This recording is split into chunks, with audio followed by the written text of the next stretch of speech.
When her ex sold his half of the apartment, she expected a nightmare.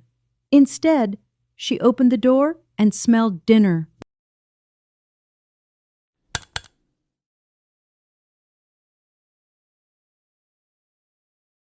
Emily watched her husband and couldn't understand when he had changed.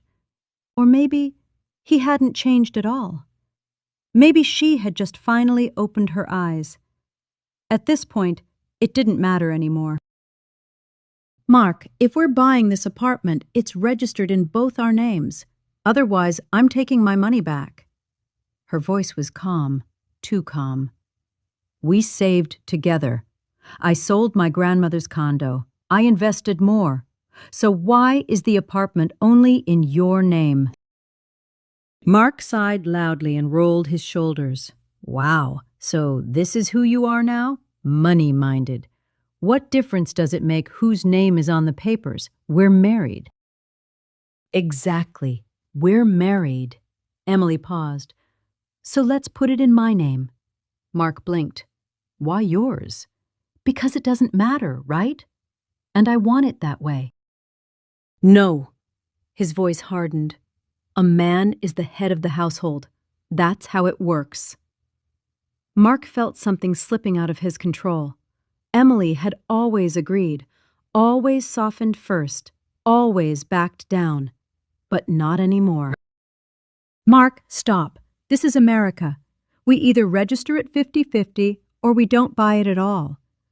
That'll cost more. Then we'll cut expenses. You'll survive a month without evening beers.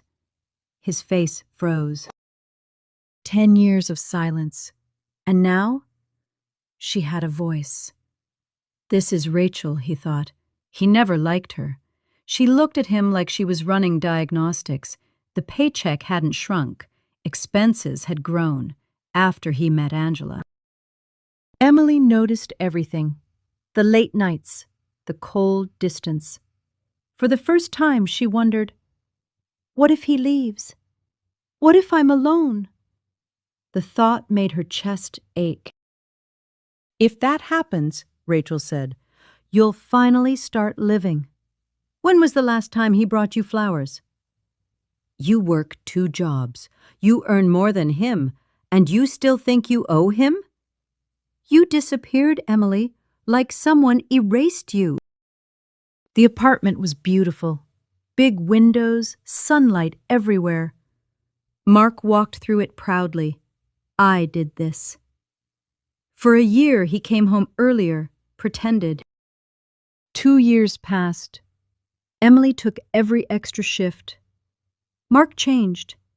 He started coming home at dawn, and one evening he said, Emily, I'm leaving you.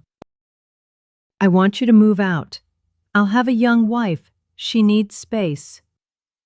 Emily didn't flinch. This is my apartment. Only half. Exactly, half. You're supposed to obey your husband. This conversation is over. I'll pack your things. A week later, he threatened, I'll sell my share. She didn't believe him.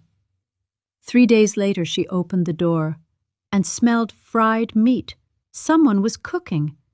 A tall man stood at the stove.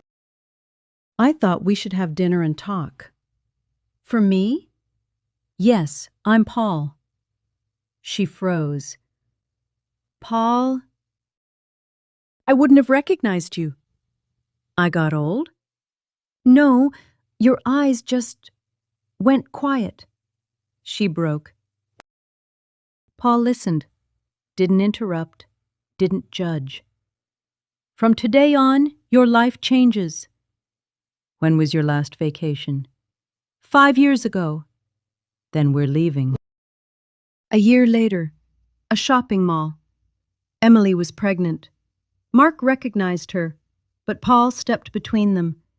Never look at my wife again. Angela walked away. Mark stayed on the floor, alone.